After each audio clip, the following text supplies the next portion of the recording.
To our amazing viewers at Cheating Tales Lab, welcome and thank you. Your presence makes these stories worth sharing. We'd love to hear, which part of the world are you joining us from? Let us know. Now, let's dive into today's story. Chapter 1. The Foundation Cracks. Master Sergeant Cole Davidson had survived 3 tours in Afghanistan, but nothing had prepared him for the text message that arrived as his transport plane touched down at Fort Carson. 4 years of deployment, for birthdays missed, for anniversaries celebrated alone by his wife Lindsay, and this was his homecoming. Please don't ruin our day by coming home. The kids don't want you here either. Stay away. Cole stared at the screen, his weathered hands steady despite the earthquake in his chest. Around him, other soldiers embraced their families, tears of joy mixing with Colorado's crisp air. He had imagined this moment countless times during firefights in Kandahar, during lonely nights in forward operating bases, during the endless months of wondering if he'd ever see his family again. Understood, he typed back. One word. Clean. Final. Cole had learned long ago that emotions were a luxury he couldn't afford. In the Rangers, hesitation meant death. Sentiment was weakness. And weakness got people killed. He walked past the reunion area, ignoring the curious glances from other families. His duffel bag felt lighter than the weight now settling in his chest, not of sadness, but of cold calculation. Cole Davidson didn't break. He adapted. He overcame. And he never, ever forgot a betrayal. 20 minutes later, he sat in a rental car outside his own home, a modest 2-story colonial in Colorado Springs that he'd bought with combat pay and dreams of normalcy. Through the window, he could see balloons tied to the mailbox. His birthday balloons. The irony wasn't lost on him. A silver BMW sat in his driveway. Not Lindsay's Honda. Someone else's car. Someone who was celebrating his birthday in his house with his wife and his children. Cole had always been a methodical man. In reconnaissance, you gathered intelligence before you acted. You learned your enemy's patterns, their weaknesses, their pressure points. Only then did you strike. He pulled out his phone and made 3 calls. The first was to his bank. Yes, he needed access to his accounts immediately. The second was to his lawyer, an old Army buddy named Frank Russo who'd helped him with his will before deployment. The third was to a contact he'd made in military intelligence, someone who owed him a favor from Kabul. Danny, it's Cole Davidson. I need a background check. Full spectrum. Yes, I know it's not standard protocol. That's why I'm calling you. By evening, Cole had checked into a hotel downtown. He ordered room service and spread the preliminary information across his bed like a tactical map. Lindsay Davidson, née Roberts, 28 years old, married to him for 7 years. Mother to Emma, 6, and Tyler, 4. No prior criminal record, no significant debts. But the BMW was registered to Ryan Fletcher, 31, a personal trainer at the upscale gym where Lindsay had started working out 8 months ago. 8 months. Cole had been counting days until his return, and she'd been counting days with another man. His phone buzzed. A text from his daughter Emma. Daddy, Mommy says you don't want to see us anymore. Why don't you love us? Cole set the phone aside without responding. The message wasn't from Emma. His 6-year-old couldn't spell that well, couldn't construct sentences that complex. Lindsay was using his children as weapons. That was her first tactical error. In the Rangers, they had a saying, the enemy always reveals themselves. Lindsay had just shown him she was willing to destroy his relationship with his children to protect her affair. That told him everything he needed to know about who he was dealing with. Cole opened his laptop and began researching. Not just Ryan Fletcher, but the entire ecosystem around his former life. Lindsay's job at the marketing firm, her friends, her social media presence, her new routines. He cross-referenced credit card statements he still had access to, traced phone records, mapped out a complete picture of how his life had been dismantled in his absence. By midnight, he had identified 17 points of vulnerability in their lives. Financial, social, professional, legal. He'd learned that Ryan Fletcher had been fired from 2 previous gyms for inappropriate relationships with clients. He'd discovered that Lindsay had taken out a credit card in both their names and maxed it out on a vacation to Aspen with Ryan. But most importantly, he'd learned that neither of them knew he was back. Lindsay assumed he was still deployed, that his understood message had come from overseas. They thought they had time to prepare, to craft their story, to figure out how to handle his eventual return. They were wrong. Cole closed the laptop and lay back on the hotel bed, staring at the ceiling. For years ago, he'd left as a husband and father. Tonight, he was something else entirely. Something forged in the crucible of betrayal and tempered by military precision. Tomorrow, he would begin the systematic destruction of everything they thought they'd built on the ruins of his sacrifice. Chapter 2. Intelligence Gathering. Cole woke at 0500 hours, as he had every day for the past 4 years. Routine was survival. Discipline was strength. He dressed in civilian clothes, jeans, a plain black t-shirt, baseball cap, and drove to a coffee shop 3 blocks from his house. From there, he could see the street but remain invisible. Classic surveillance positioning. At 7:23 a.m., the silver BMW backed out of his driveway. Through his binoculars, Cole watched Ryan Fletcher adjust the rearview mirror, the casual arrogance of a man who'd been sleeping in another man's bed for months. Ryan was tall, lean in the way that came from vanity rather than functional strength. Pretty boy muscles built for mirrors, not for combat. 20 minutes later, Lindsay emerged with the children. Cole's chest tightened as he watched Emma skip down the sidewalk, her blonde hair bouncing in pigtails. Tyler clutched a toy airplane. One Cole had sent him for Christmas from Afghanistan. They looked happy, healthy. They looked like a family. That observation wasn't sentiment. It was intelligence. Lindsay had successfully created a replacement family structure. The children had bonded with Ryan. This wasn't a casual affair. It was a complete substitution. She hadn't just cheated on him, she'd erased him. Cole followed at a distance as Lindsay dropped the kids at school, then continued to her job at Morrison & Associates, a mid-tier marketing firm in downtown Colorado Springs. He noted her parking spot, her entrance time, her routine. At lunch, she met Ryan at a cafe near his gym. They sat close, fingers intertwined, sharing food like teenagers in love. Cole photographed everything from his car across the street. Not for evidence. He wasn't planning a divorce court battle.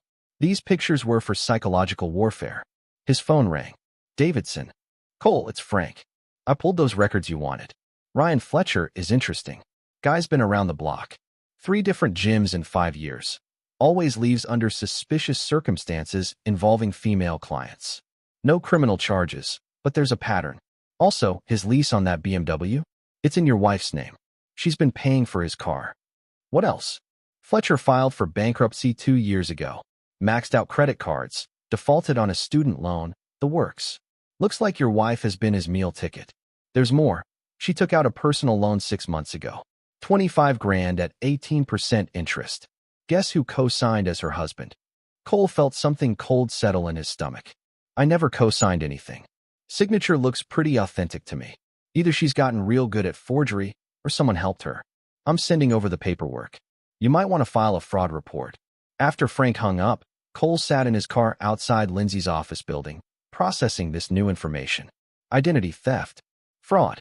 She hadn't just replaced him emotionally. She'd replaced him legally, financially. Used his military service record, his credit rating, his signature to fund her new life. That afternoon, Cole visited the bank. The manager, a middle-aged woman named Patricia, pulled up his accounts with obvious discomfort. Mr. Davidson, I have to say, your wife has been aggressive about accessing these accounts. She was here 2 weeks ago with a power of attorney document, trying to get your combat pay transferred to a joint account. Did you allow it? No, sir. The document looked suspicious, and our policy requires both parties present for large transfers from military accounts. She wasn't happy about it. Cole thanked Patricia and left the bank with a clearer picture. Lindsay hadn't just stumbled into an affair. She'd planned this. The timing of his deployment extension, the gradual financial manipulation, the systematic alienation of his children. This was a calculated takeover of his life. That evening, Cole drove past his house again. Through the kitchen window, he could see them having dinner together. Ryan sat in Cole's chair at the head of the table, cutting Tyler's food. Lindsay laughed at something Ryan said, reaching over to squeeze his hand. His family, his life, his chair. Cole's phone buzzed with a text from Lindsay. Cole, I know you're back. We need to talk. The kids miss you, but things are complicated now. Can we meet somewhere neutral? He stared at the message for a long moment, then deleted it without responding. At the hotel, Cole spread out everything he'd learned across the bed like pieces of a puzzle. Financial fraud, identity theft, systematic replacement, emotional manipulation of his children. Each crime, each betrayal, was a piece of ammunition in the war that Lindsay had started but didn't know she was fighting. Cole opened his laptop and began drafting the first phase of his counterattack. In the Rangers, they called it preparation of the battlefield, shaping the environment before the real fighting began. He started with Ryan Fletcher's employer, Golden Peak Fitness. A few carefully worded anonymous tips to the State Athletic Commission about unlicensed personal training and inappropriate client relationships. Then Morrison and Associates, where he discovered Lindsay's boss was a former Army colonel named Patricia Valdez. Colonel Valdez had been cashiered for fraternization with subordinates. Information that would be very useful if she discovered one of her employees was embezzling to fund an affair. Next, Cole contacted the Department of Veterans Affairs about fraudulent use of his benefits. He filed identity theft reports with the credit bureaus and the police, not because he wanted official action, but because he wanted paper trails, documentation. When the time came for his real attack, he wanted Lindsay and Ryan drowning in bureaucratic quicksand. Finally, he called Danny in military intelligence again. I need deeper background checks. Financial, criminal, personal. And Danny? I need you to run a credit monitoring alert on my social security number. I want to know every time someone tries to use my identity. Cole, what are you planning? What I was trained to do. Complete the mission. As he prepared for bed, Cole's phone buzzed again. Another text from Lindsay. Please, Cole, just talk to me. Don't make this harder than it has to be. He turned off the phone without reading the rest. Tomorrow, the real work would begin. Chapter 3, The Opening Gambit. Cole woke to 17 missed calls and 12 text messages. Lindsay's desperation was escalating, but that wasn't what interested him. The last call had come from a number he didn't recognize, followed by a voicemail that made him smile for the first time in days. Mr. Davidson, this is Melinda Chun from Morrison and Associates. I'm calling regarding some irregularities in Mrs. Davidson's employment file. Please call me back at your earliest convenience. Phase 1 was already working. Cole showered, dressed, and drove to the industrial part of town where he'd located a storage unit facility. He rented a unit under his own name. Nothing to hide, everything to declare. Then he drove to a tactical supply store run by another former Ranger, purchased equipment that would have raised eyebrows at a civilian store but was perfectly normal for someone in his profession. Surveillance cameras, digital recorders, GPS tracking devices, all perfectly legal for a private citizen to own. By 10 a.m., Cole was parked outside Golden Peak Fitness, watching Ryan Fletcher's morning routine. The personal trainer moved between clients with practiced charm, his hands lingering a little too long on adjustments, his smile a little too intimate during conversations. Cole documented everything, noting which female clients seemed most responsive to Ryan's attention. At 11:30, Ryan's BMW pulled into the parking lot of an apartment complex across town. Cole followed at a distance, watching as Ryan disappeared into Building C, Unit 218. Not his official address. That was a shared apartment with 2 roommates on the other side of town. This was something else. Cole waited 45 minutes before a brunette in her 40s emerged from the same apartment, looking around nervously before getting into a Mercedes with Martinez Realty magnetic signs on the doors. Another client, another affair, another woman paying for Ryan's lifestyle. The pattern was becoming clear. Ryan Fletcher wasn't just a cheater, he was a professional. A predator who targeted lonely women with disposable income. Lindsay wasn't special. She was just the most lucrative mark he'd found. Cole's phone rang. Davidson. Cole, it's Frank. That fraud report you filed? It triggered an automatic investigation with the bank. Lindsay's been trying to call you all morning because they've frozen her access to your accounts. Also, the VA called. Someone used your service number to apply for a disability claim increase last month. They want to interview you about potential identity theft. Set up the interview. And Frank, I need you to file a missing persons report. Missing persons? For who? For me. As far as anyone knows, Master Sergeant Cole Davidson hasn't returned from deployment. He's missing in action, presumed dead. His family believes he's still overseas. Frank was quiet for a moment.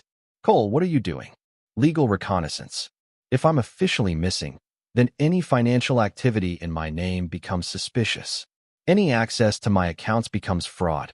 Any claims about my whereabouts become false statements. After hanging up, Cole drove to his house. The BMW was gone. Ryan was at work. Lindsay's Honda sat in the driveway, and he could see her through the kitchen window, pacing while talking on the phone. Cole parked across the street and activated the parabolic microphone he'd purchased. Military-grade surveillance equipment designed for gathering intelligence at distance. Through his headphones, Lindsay's voice came through clearly. "I don't understand why the accounts are frozen. He's been gone for 4 years, Ryan. How can he freeze accounts from Afghanistan? No, I can't just go to his hotel. He's not responding to anything." "What do you mean, what hotel? He's not even in the country." Cole smiled. Lindsay still thought he was deployed. She had no idea he was 300 yards away, listening to every word. 24 hours?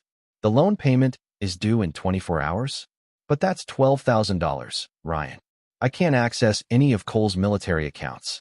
I know you need the car payment too, but the bank says there's some kind of investigation. The conversation continued for 20 minutes, revealing the complete financial structure of their fraud. The personal loan payments, the car lease, the credit cards, all dependent on Cole's income and credit rating. All now frozen while the banks investigated. At 2:30, Cole watched Lindsay leave to pick up the children from school. He waited until the street was clear, then approached his own house. The hidden key was still under the fake rock by the front door. Some things never changed.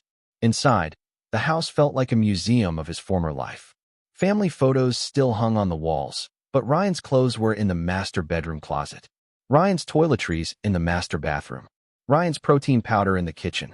Cole moved through the house methodically, installing micro cameras in common areas. Not in bedrooms or bathrooms. He wasn't a voyeur. These cameras were for gathering intelligence about conversations, about planning, about the enemy's decision-making process. In the home office, Cole found financial documents that confirmed everything Frank had discovered. Forged signatures, fraudulent loan applications, credit applications in his name. But more importantly, he found a manila folder labeled Divorce Strategy in Lindsay's handwriting. The contents made his blood run cold. Legal advice about military pensions, how to claim abandonment, how to argue that extended deployment constituted desertion. Character witnesses who would testify that Cole had been abusive before deployment. A psychological evaluation of the children that portrayed them as traumatized by their father's unpredictable military personality. They weren't just planning to steal his life.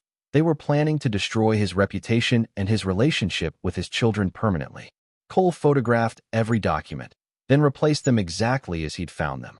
In the kitchen, he installed the final camera behind the refrigerator, angled to capture the breakfast table where the family had their most important conversations. As he prepared to leave, Cole heard voices outside. Lindsay was back early.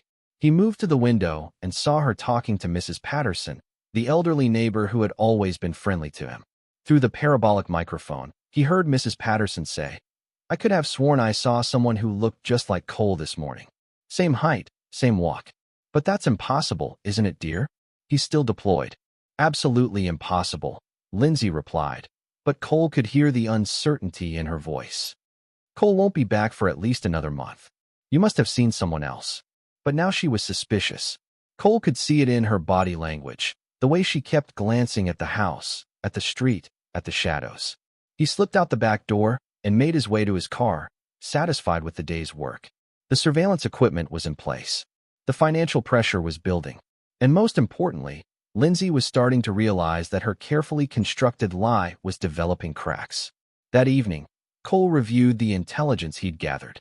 Financial fraud, identity theft, conspiracy to defraud the military, perjury on legal documents. He had enough evidence to send both Lindsay and Ryan to federal prison. But prison was too easy, too clean, too merciful. Cole wanted something more permanent. Something that would ensure they never hurt anyone else the way they'd hurt him. Something that would teach his children that betrayal had consequences, even when, especially when, it came from family. He opened his laptop and began planning Phase 2. Chapter 4, Psychological Warfare. The next morning brought a flurry of panicked activity from Lindsay's house. Cole watched through his car window as she emerged 3 times in 20 minutes, first to check the mailbox, then to peer under cars parked on the street, finally to walk a complete circle around her own house looking for signs of intrusion. She knew someone had been inside. Cole's surveillance cameras had captured the discovery. At 6:47 a.m., Lindsay had noticed that the manila folder in the office had been moved 2 inches to the left. At 7:15, she'd found a kitchen cabinet that hadn't been completely closed. Small details that most people would dismiss, but Lindsay was smart enough to recognize the pattern. "Ryan, someone was in my house," she'd said during their morning phone call, unaware that Cole was listening through the cameras he'd installed. "I can feel it. Things are different. Move. You're being paranoid, baby." Who would break in and not take anything? Someone looking for information. Ryan's laugh had been dismissive, but Cole could hear the nervousness underneath. Information about what? You watch too many movies. Now, Cole sat in a different coffee shop, watching as Lindsay made her 3rd security check of the day. She was smart, but she was also isolated. She couldn't call the police about a break-in where nothing was stolen. She couldn't explain to friends why she was so paranoid. She was trapped in her own suspicions. Phase 2 was psychological pressure. Make them doubt themselves, their safety, their control. In Afghanistan, Cole had learned that the most effective warfare wasn't always about superior firepower. It was about breaking the enemy's will to fight. Cole's phone buzzed with a text from an unknown number. "I know what you did to my family. Stay away or I'll call the police." He smiled. Lindsay had gotten a burner phone, trying to threaten him from an untraceable number. But she'd made a tactical error. She'd revealed that she knew he was back. Cole typed back, "What family? I don't know who this is." The response came immediately. "Don't play games, Cole. I know you're in Colorado Springs. I'm sorry, but you have the wrong number. I'm Master Sergeant Cole Davidson, currently deployed in Afghanistan. If this is some kind of scam, I'll report it to military intelligence." A long pause. Then, "You're lying. Ma'am, I don't know who you are or what you want, but I'm in the middle of a combat zone. I haven't been in the United States in 4 years. Please don't contact this number again." Cole turned off the phone, satisfied with the first layer of psychological manipulation. Now Lindsay didn't know what to believe. Either Cole was still deployed and someone else had been in her house, or Cole was lying about his location and playing games with her mind. Either way, she was losing control of the narrative.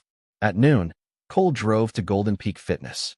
He'd identified 3 women who were having affairs with Ryan Fletcher: Lindsay, the real estate agent named Carmen Martinez, and a divorce attorney named Rebecca Walsh whose marriage had been falling apart for 2 years.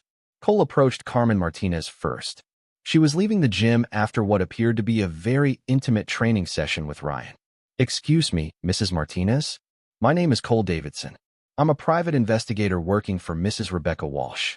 I wonder if I could ask you a few questions about Ryan Fletcher." Carmen's face went pale. I don't know what you're talking about."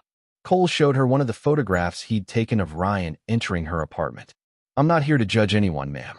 But Mrs. Walsh's husband is filing for divorce, and he's hired me to document her affair. Mr. Fletcher's name keeps coming up in my investigation. I was wondering if you might be able to provide some character testimony about his reliability in romantic relationships." Carmen looked at the photograph, then at Cole, then back at the photograph. "Is this the only copy?" "That depends on what you can tell me about Mr. Fletcher's other relationships." What Carmen told him over coffee was better than Cole had hoped. Ryan Fletcher wasn't just running multiple affairs. He was running multiple financial scams. Each woman believed she was his only client, his only lover, his only source of income. He'd borrowed money from Carmen for a family emergency that never happened. He'd convinced Rebecca Walsh to pay for a vacation to Mexico where he'd actually taken Lindsay. He'd even gotten Carmen to co-sign for credit cards that he'd maxed out buying gifts for other women. "How long has this been going on?" Cole asked. "With me? 8 months. But I think he might be seeing other people. I found receipts in his car for restaurants I've never been to. Jewelry I've never seen him wear." Cole showed her a photograph of Lindsay. "Have you ever seen this woman?" Carmen's expression crumbled. "That's his fiancée. He told me they broke up 6 months ago. Mrs. Martinez, Ryan Fletcher isn't engaged to that woman. He's having an affair with her. She's married to someone else. A soldier who's been deployed for 4 years." Cole left Carmen Martinez with a complete dossier on Ryan Fletcher's other relationships and a suggestion that she might want to contact Rebecca Walsh and compare notes. Then he drove to Rebecca Walsh's law office. Rebecca Walsh was a different kind of target. As a divorce attorney, she understood manipulation, deception, and the legal consequences of adultery. But she was also vulnerable. Her own marriage was ending, and Ryan had positioned himself as her emotional support during the process. Mrs. Walsh, I represent Master Sergeant Cole Davidson. His wife has been conducting an affair with your boyfriend, Ryan Fletcher. My client is interested in a negotiated settlement rather than criminal charges, but that depends on your cooperation. Rebecca's professional composure cracked immediately. Criminal charges for what? Identity theft, fraud, conspiracy to defraud the military. Your boyfriend and Mrs. Davidson have been forging my client's signature on financial documents, using his military benefits illegally, and planning to claim abandonment while he was serving overseas. Cole placed a manila folder on her desk. These are copies of the forged documents. These are bank records showing fraudulent access to military accounts. This is a recording of your boyfriend and Mrs. Davidson discussing how to hide assets during divorce proceedings. Rebecca opened the folder with shaking hands. As a lawyer, she recognized immediately how damaging this evidence was. What do you want? She asked. I want you to understand that Ryan Fletcher is a professional con artist. He's not in love with you, Mrs. Walsh. He's using you for money and legal advice. And when this all comes out, and it will come out, you'll be disbarred for conflict of interest and potentially charged as an accessory to fraud. Cole stood up to leave, then turned back. Unless, of course, you'd prefer to be a witness for the prosecution rather than a defendant. That evening, Cole's surveillance cameras captured the meltdown he'd orchestrated. Rebecca Walsh arrived at Lindsay's house at 6:30 p.m., furious and armed with legal documents. Carmen Martinez showed up 20 minutes later, equally angry. Ryan Fletcher arrived to find 3 women waiting for him in the living room. Cole listened to the confrontation through his hidden microphones, eating dinner in his hotel room while his enemies destroyed each other. You told me she was your ex-fiancée, Rebecca was saying. You told me Rebecca was just a client, Carmen added. You told me they were both ancient history, Lindsay finished. Ryan's attempts to explain, to lie, to manipulate all 3 women simultaneously was almost entertaining. But what interested Cole more was how quickly they'd turned on each other. Rebecca threatening to expose the financial fraud. Carmen demanding her money back. Lindsay accusing Ryan of using her children to manipulate her emotions.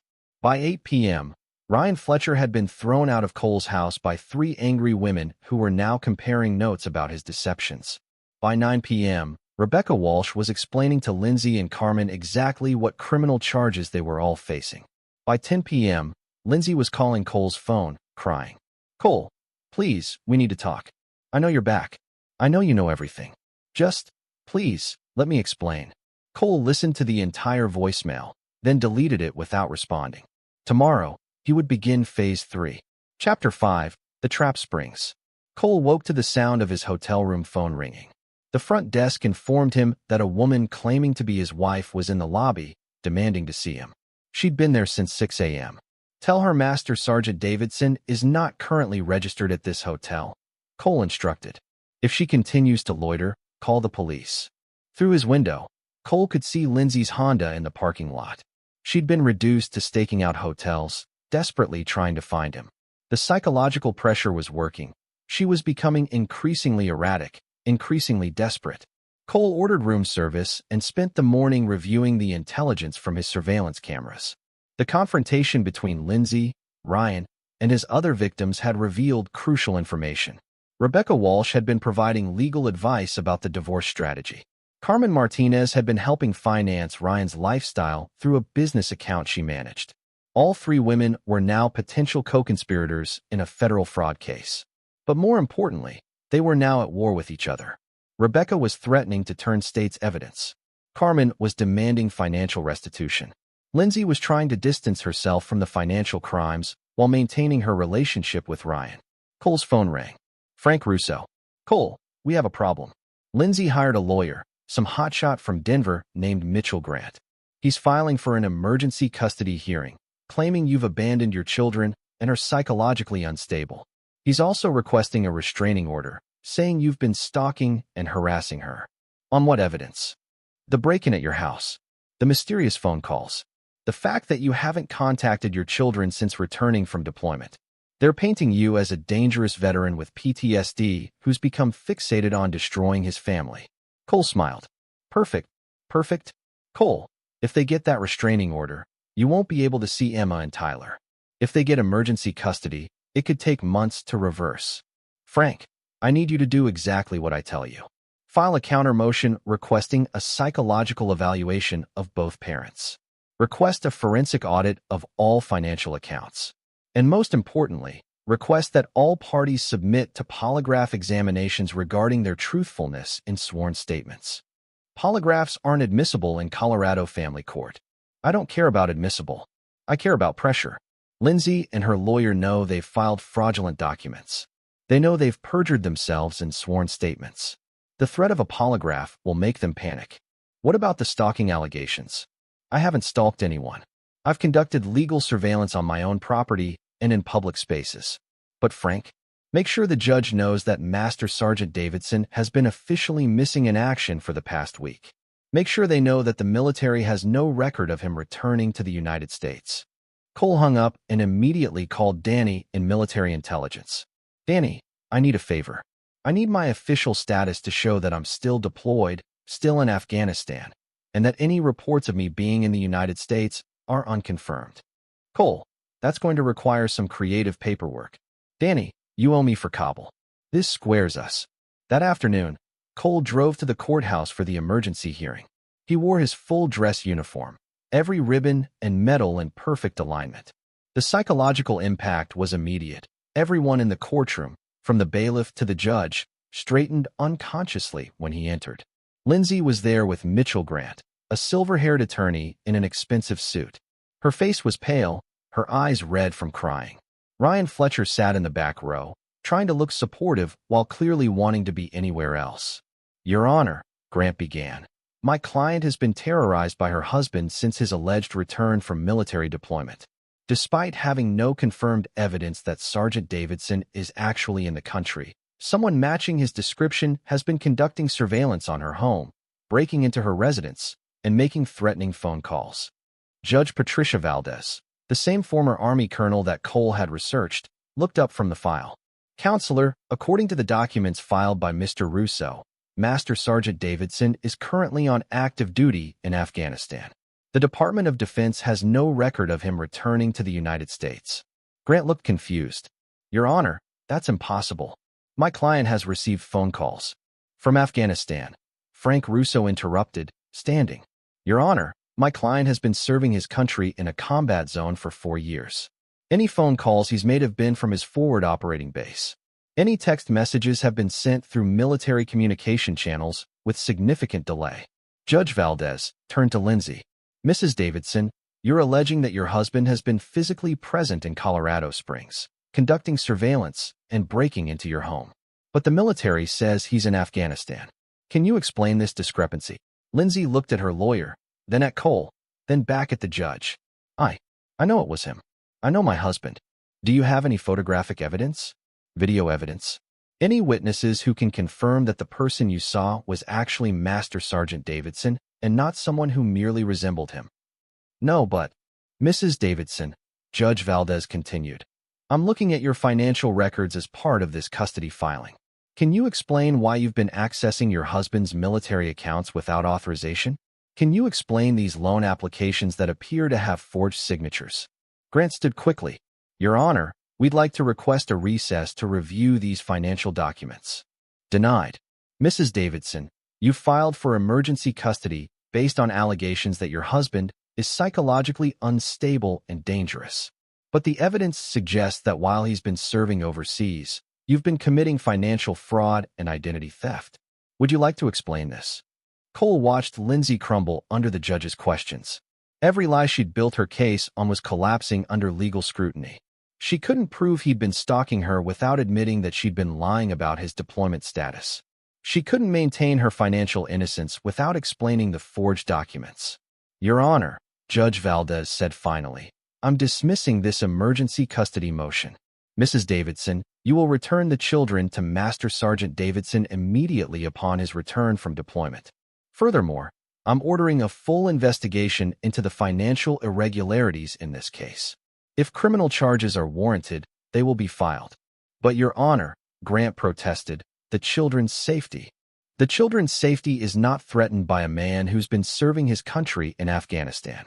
It appears to be threatened by a mother who's been committing federal crimes and using them as weapons in her fraud schemes. As the court session ended, Cole watched Lindsay stumble out of the courtroom, her face ashen. Ryan Fletcher tried to approach her, but she pushed him away. Grant looked like he was reconsidering his entire legal career. Cole remained in his seat until the courtroom was empty, then approached Judge Valdez. "Your Honor, I wanted to thank you for your service. I know it takes courage for a fellow veteran to hold civilians accountable for their treatment of military families." Judge Valdez studied him carefully. "Master Sergeant Davidson, I have to ask, are you actually in Afghanistan right now?" Cole met her eyes steadily. "Your Honor, according to all official military records, I am currently deployed in a combat zone, serving my country as I have for the past 4 years. Any suggestion otherwise would require evidence that no one seems able to provide."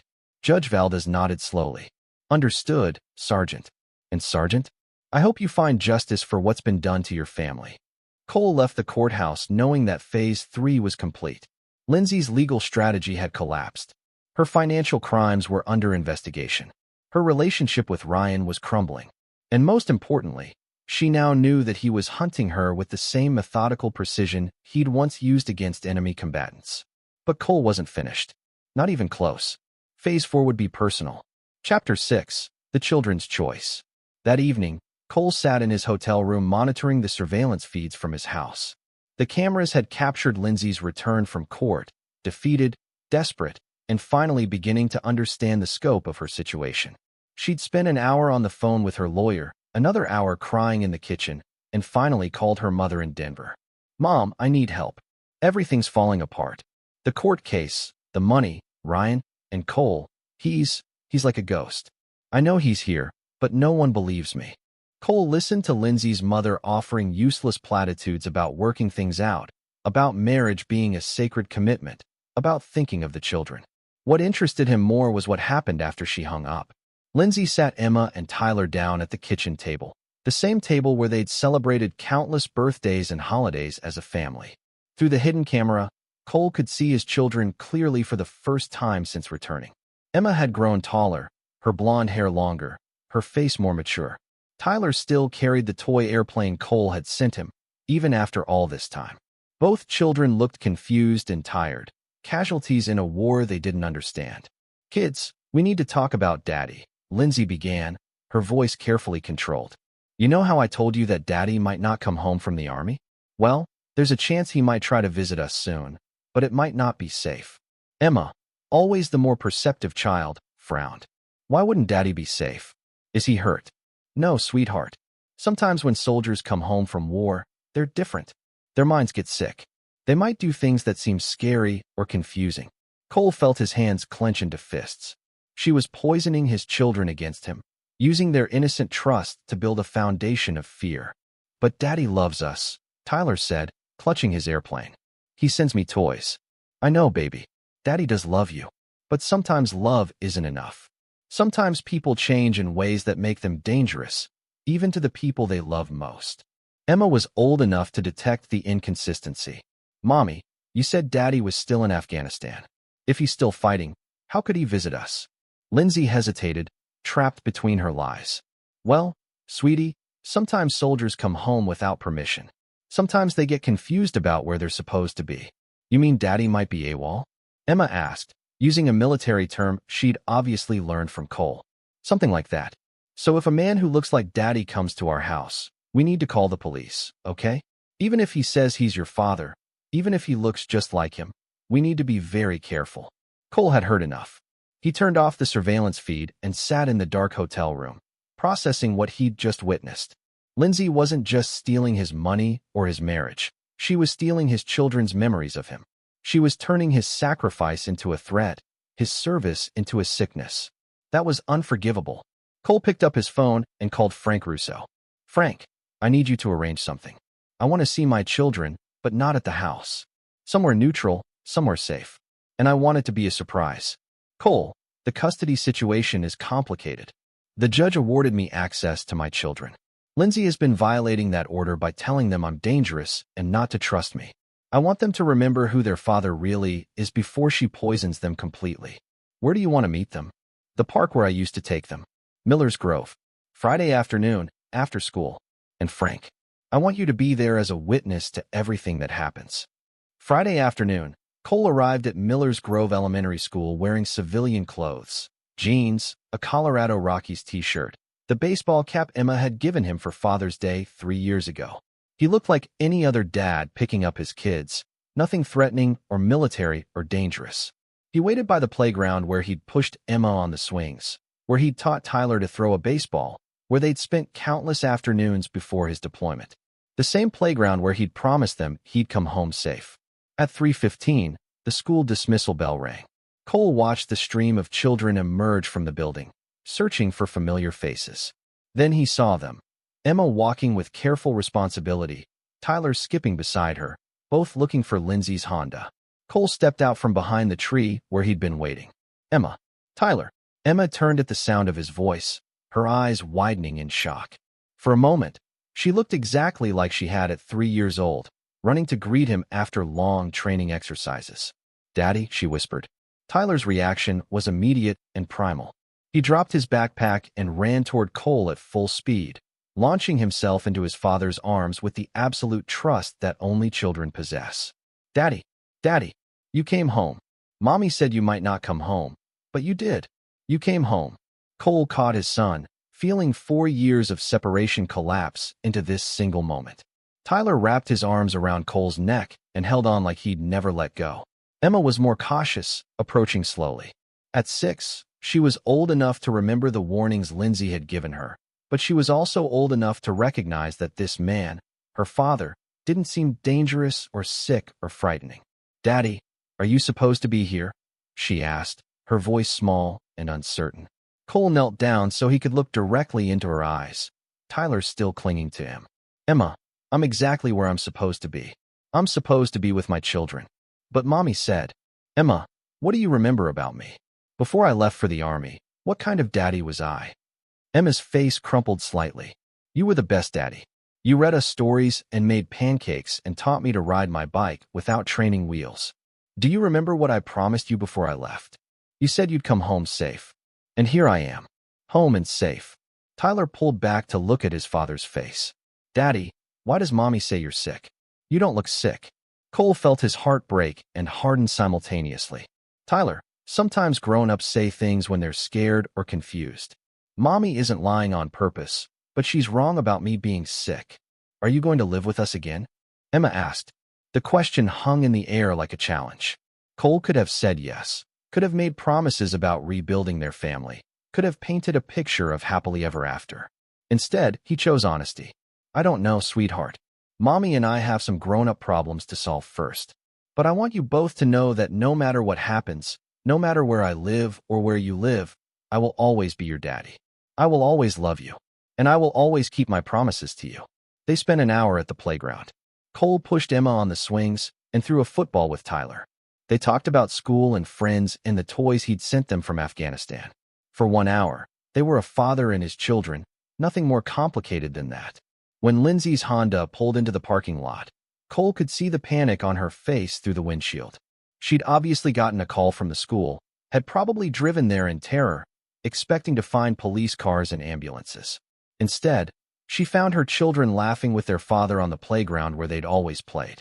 Cole saw her approach, but didn't acknowledge her immediately. Instead, he knelt down to Emma and Tyler one more time. "I have to go now, but I want you both to remember this. No matter what anyone tells you about your daddy, no matter what stories you hear, you remember this day. You remember that when I came home, I wasn't scary or dangerous or sick. I was just your daddy, who loves you more than anything in the world. When will we see you again?" Tyler asked. "Soon," Cole promised. "Very soon." As Cole walked past Lindsay toward his car, she grabbed his arm. "How dare you approach my children without permission? I'll call the police." Cole turned to look at her, and Lindsay stepped back involuntarily. The man looking back at her wasn't the husband she remembered. This was someone else entirely. Someone forged in combat and tempered by betrayal. "They're my children too, Lindsay. And unlike you, I don't break my promises to them." Cole drove away, leaving Lindsay to explain to Emma and Tyler why their perfectly normal, loving father was supposed to be dangerous. He knew the children would remember this day for the rest of their lives. They would remember that their father had kept his promise to come home safe. And they would remember that it was their mother who had lied to them about everything else. Chapter 7. The Reckoning begins. The emergency custody hearing had been scheduled for Monday morning, triggered by Lindsay's hysterical call to her lawyer after finding Cole with the children. But as Cole sat in the courthouse waiting room, he knew this hearing would be different. The children had seen him now. They'd had their own experience to compare against their mother's warnings. Judge Valdez called the court to order with obvious frustration. We're here because Mrs. Davidson claims that her husband violated custody arrangements by approaching their children at school. However, my review of the case file shows that no such custody arrangements existed. Master Sergeant Davidson was awarded standard parental access rights pending resolution of the financial fraud investigation. Mitchell Grant, Lindsay's lawyer, stood up. Your Honor, my client was concerned for her children's safety. Based on what evidence, Counselor? Last week, you argued that Sergeant Davidson was psychologically unstable, but the military psychiatrist's report shows no evidence of PTSD or any other mental health issues. You argued that he was dangerous and unpredictable, but multiple witnesses, including a school principal and 2 teachers, testified that his interaction with his children was completely normal and appropriate. Cole watched Lindsay shifting uncomfortably in her chair. The children's teachers had been called as witnesses, and their testimony had been devastating to her case. Emma's teacher had described watching a perfectly ordinary father playing with his children. Tyler's teacher had noted that Tyler seemed happier and more settled after seeing his father. Most damaging of all was the testimony from Frank Russo, who had witnessed the entire encounter. As an officer of the court, his word carried significant weight. Mrs. Davidson, Judge Valdez continued, I'm troubled by the pattern I'm seeing in your testimony. You've made multiple claims that have proven to be false or exaggerated.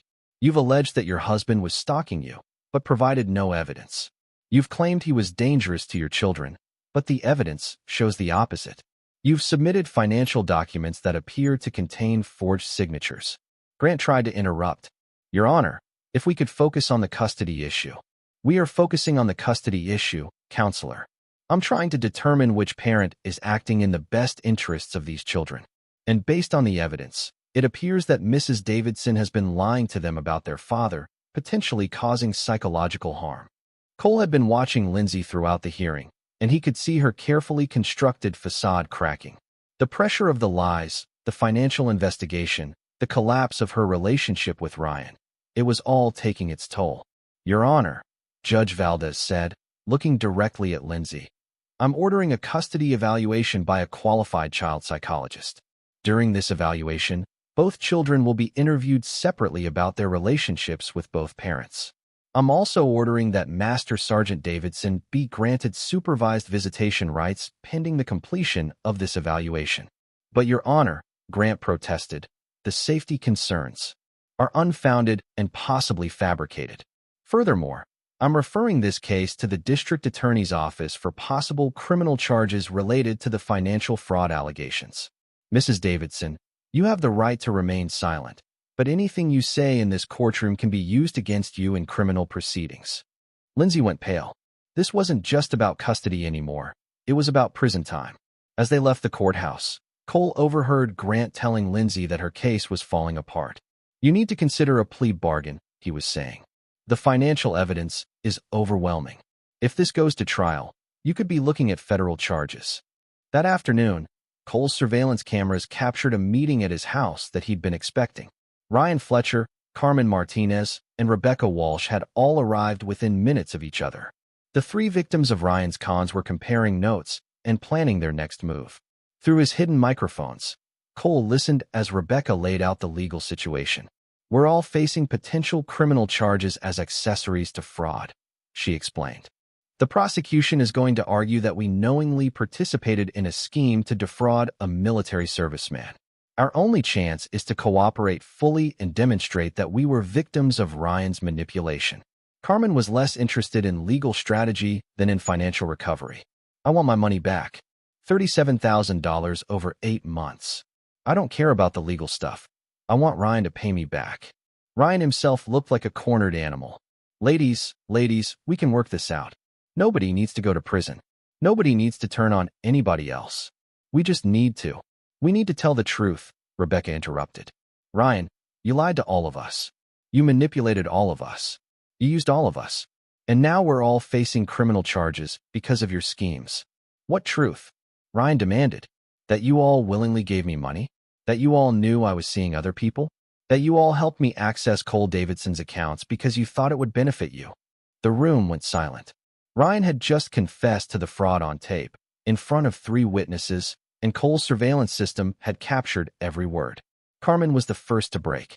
I never knew about the identity theft. You told me Cole Davidson had given you permission to use his accounts. I never knew about the forged signatures, Rebecca added. You told me Lindsay had power of attorney. And I never knew about either of them, Lindsay said, her voice barely audible. You told me they were just friends, just clients. Ryan realized his mistake too late.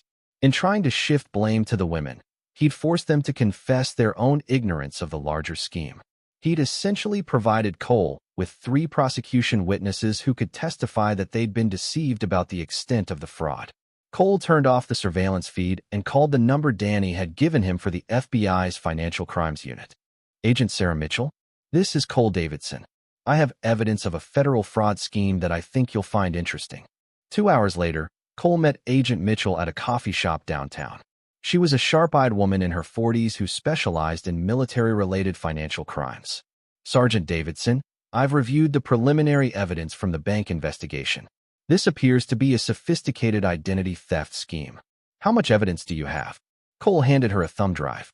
Recorded confessions, forged documents, financial records, witness testimony. Everything you need for a conviction. Agent Mitchell plugged the drive into her laptop and began reviewing the files. Her eyebrows rose as she listened to the recorded conversations. This is comprehensive. How did you gather all this? Legal surveillance on my own property and in public spaces. Everything was obtained without violating anyone's Fourth Amendment rights. Sergeant, this is enough evidence to prosecute all 4 co-conspirators for multiple federal crimes. Identity theft, conspiracy to commit fraud, wire fraud, conspiracy to defraud the military. We're looking at potential sentences of 5 to 10 years each. Cole nodded. Agent Mitchell, I want to make something clear. I'm not interested in revenge prosecutions. I'm interested in justice. These people stole from me while I was serving my country. They manipulated my children. They tried to destroy my life. But most importantly, they're likely to do this to other military families if they're not stopped. What are you proposing? I want them to face consequences proportional to their crimes. Ryan Fletcher is the ringleader. He should face the harshest sentence. The women were victims too, but they also participated knowingly in parts of the scheme. I want the prosecution to reflect that reality. Agent Mitchell closed her laptop. We'll need you to testify before a grand jury. Are you prepared for that? Ma'am, I've been preparing for this moment since the day I received my wife's text message. As Cole left the coffee shop, his phone buzzed with a text from Lindsay. Please, Cole, can we meet? Just the 2 of us. I'll tell you everything. I'll make this right. Please don't destroy our family. Cole stared at the message for a long moment, then typed back, You destroyed our family. I'm just documenting the damage. But even as he sent the message, Cole knew that the real war was just beginning. The legal system would handle the financial crimes, but the battle for his children's future would be fought on a different battlefield entirely. Chapter 8. The Truth Unveiled. The grand jury indictments came down on a Thursday morning. Ryan Fletcher, conspiracy to commit identity theft, wire fraud, conspiracy to defraud the military. Lindsay Davidson, accessory to identity theft, conspiracy to commit fraud, perjury. Carmen Martinez and Rebecca Walsh, accessory to wire fraud, though their cooperation with federal investigators had earned them plea deal recommendations. Cole was sitting in Frank Russo's office when the news broke. Ryan's looking at 7 to 10 years, Frank reported, reading from the federal prosecutor's summary. Lindsay could get 3 to 5, but they're offering her a deal if she testifies against Ryan and provides full restitution. What about the children? That's where it gets complicated. The custody evaluation is complete, and the psychologist wants to interview you and Lindsay together. She wants to see how you interact, how you handle conflict, how you discuss the children's welfare. Cole had been dreading this moment. For months, he'd been the invisible force destroying Lindsay's life from the shadows. Now he would have to face her directly, in front of a professional who would be evaluating his fitness as a parent. The custody evaluation office was sterile and impersonal, designed to be neutral territory for hostile parents. Dr. Michelle Santos was a child psychologist with 20 years of experience in high-conflict custody cases. Mr. and Mrs. Davidson, I've interviewed both Emma and Tyler extensively. I've also reviewed the criminal case files and the evidence in the fraud investigation. Before we discuss custody arrangements, I need to understand something. Dr. Santos turned to Lindsay. Mrs. Davidson, can you explain to me why you told your children that their father was dangerous and psychologically unstable when you had no evidence to support those claims? Lindsay looked like she hadn't slept in weeks. The stress of the criminal charges, the financial pressure, and the social isolation had taken their toll. I was scared. I thought Cole might hurt them. Based on what evidence? He was different. When I knew he was back, he was acting strange. Watching me. Following me. Dr. Santos consulted her notes. Mrs. Davidson, during my interviews with Emma and Tyler, both children described their father's behavior as completely normal and loving. Emma specifically said that her father wasn't scary like Mommy said he would be.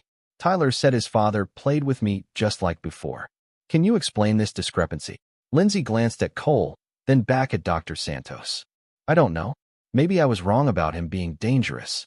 Mrs. Davidson, were you lying to your children about their father's mental state in order to prevent them from wanting to see him? The question hung in the air like an accusation. Cole watched Lindsay struggle with an answer that wouldn't incriminate her further. I thought I was protecting them, she said finally. Dr. Santos turned to Cole. Mr. Davidson, you conducted surveillance on your wife and her associates for several months before revealing your presence. Can you explain your decision-making process? Cole had prepared for this question. Dr. Santos, when I returned from deployment, I discovered that my wife had been conducting an affair, stealing my identity, and manipulating my children. As a military officer, I was trained to gather intelligence before taking action. I needed to understand the full scope of the situation before determining how to protect my children's interests. Did you consider simply approaching your wife directly to discuss the situation? Ma'am, my wife had already demonstrated that she was willing to lie, steal, and manipulate. Direct confrontation would have given her time to cover her tracks, hide evidence, and further poison my children against me. My priority was gathering the truth. Dr. Santos made notes on her legal pad. Mr. Davidson, during your surveillance activities, did you ever consider the psychological impact on your wife? Did you intend to cause her emotional distress? Cole met her eyes steadily. Dr. Santos, my wife caused me 4 years of emotional distress by conducting an affair, stealing my money, and lying to my children. If my investigation caused her stress, that was a consequence of her own actions, not my intention. Mrs. Davidson, Dr. Santos continued, you've been romantically involved with Ryan Fletcher for approximately 10 months. During this time, did you introduce him to your children as a father figure? Lindsay's face flushed. Ryan was helping me with the children. They needed a male role model while Cole was gone. Did you encourage your children to call Mr. Fletcher Daddy, or refer to him as their father? Sometimes. Tyler was so young, he barely remembered Cole. Mrs. Davidson, Tyler is 4 years old.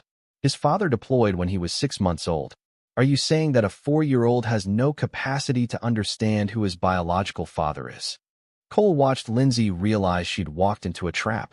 Any argument that Tyler was too young to remember him would contradict her earlier claims that the children were afraid of him.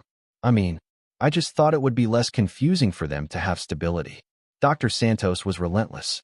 Mrs. Davidson, is it fair to say that you actively encouraged your children to replace their father with your boyfriend while their father was serving overseas in a combat zone?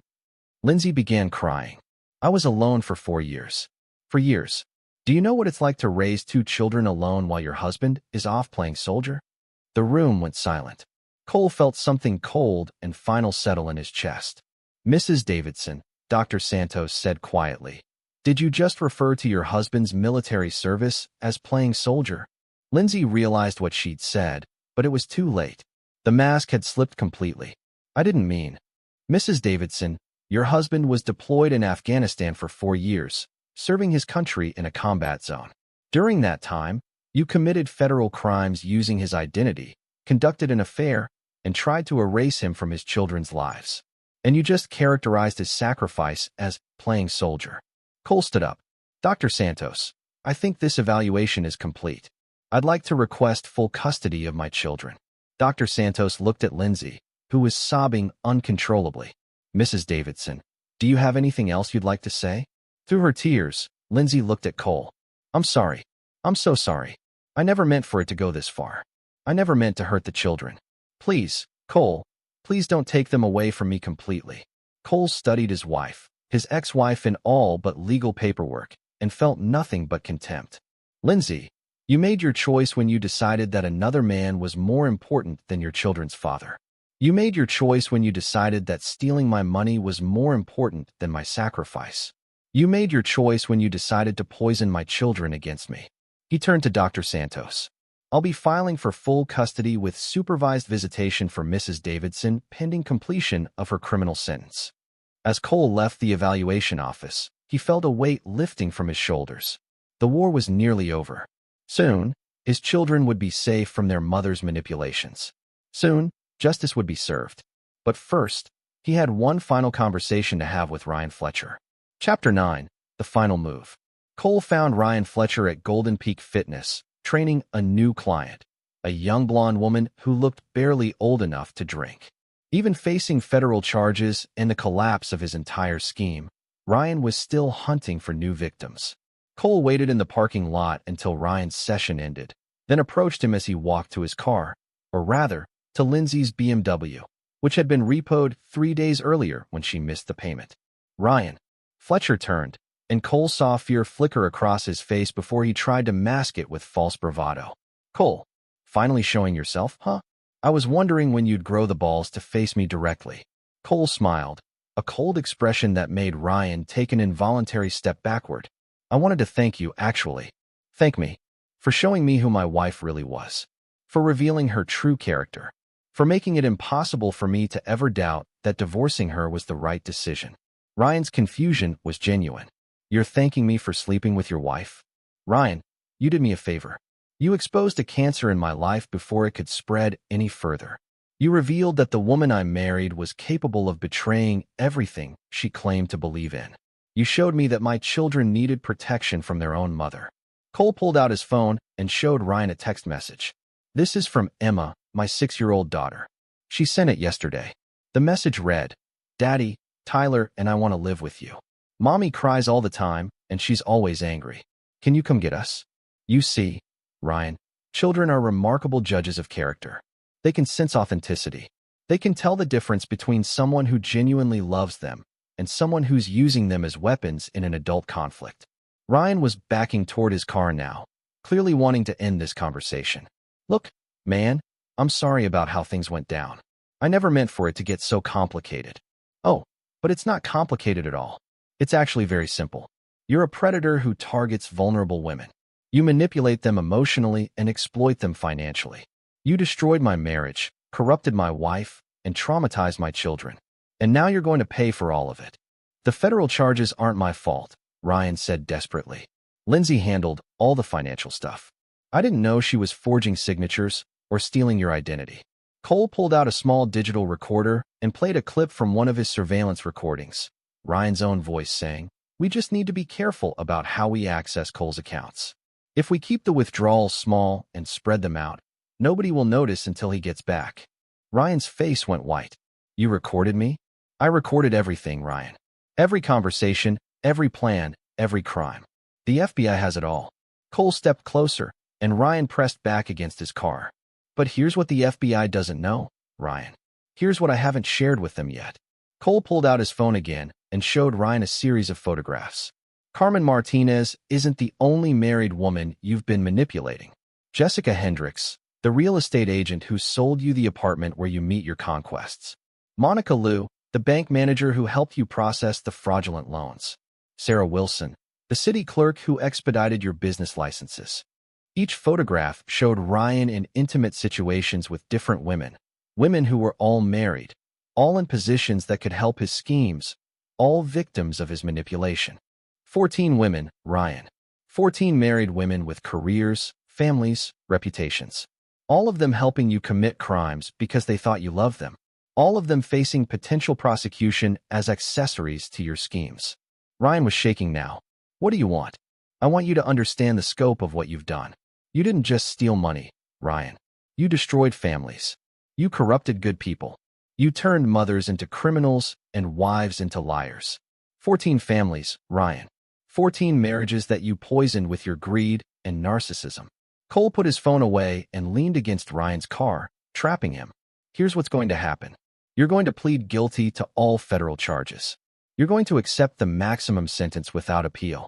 You're going to provide full restitution to all your victims, even if it takes you the rest of your life. And if I don't? Cole's smile turned predatory. If you don't, I release all the evidence about your other victims to their husbands. 14 husbands, Ryan. Some of them are police officers. Some are military. Some are just angry men who don't like being made fools of. Ryan understood the threat immediately. Cole wasn't just promising legal consequences. He was promising that Ryan would spend the rest of his life looking over his shoulder. You're threatening me, Ryan said weakly. I'm offering you a choice. Face justice through the legal system, or face justice through more traditional means. Your call. Cole pushed off from the car and started walking away, then turned back. Oh, and Ryan? That young woman you were training today? Her name is Madison Pierce. She's 19 years old, and her father is Colonel James Pierce, commanding officer of the 4th Infantry Division. You might want to find a different gym. As Cole drove away, he felt a profound sense of completion. The war was over. Justice had been served, would continue to be served through the courts and through the natural consequences of Ryan's choices. 3 months later, Cole sat in his new apartment, a spacious 2-bedroom place near Emma and Tyler's school, helping Tyler with his homework while Emma practiced piano. The custody battle had ended with Cole receiving full custody and Lindsay getting supervised weekend visits after she completed her sentence. Lindsay had been sentenced to 18 months in federal prison, followed by 2 years of probation. Ryan Fletcher received 7 years. The other women involved had received probation and community service in exchange for their cooperation.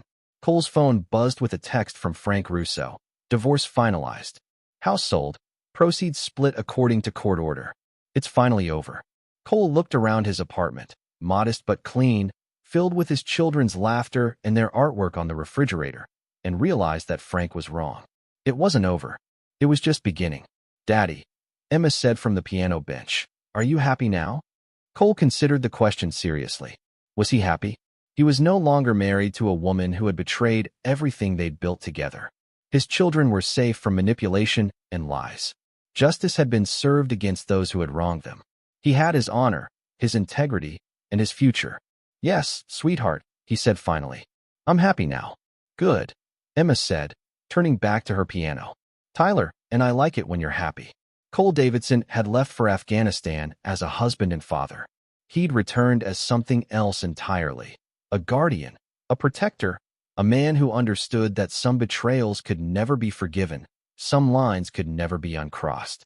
He'd learned that mercy was a luxury he couldn't afford, that sentiment was a weakness that others would exploit, and that sometimes the only way to protect the innocent was to destroy the guilty.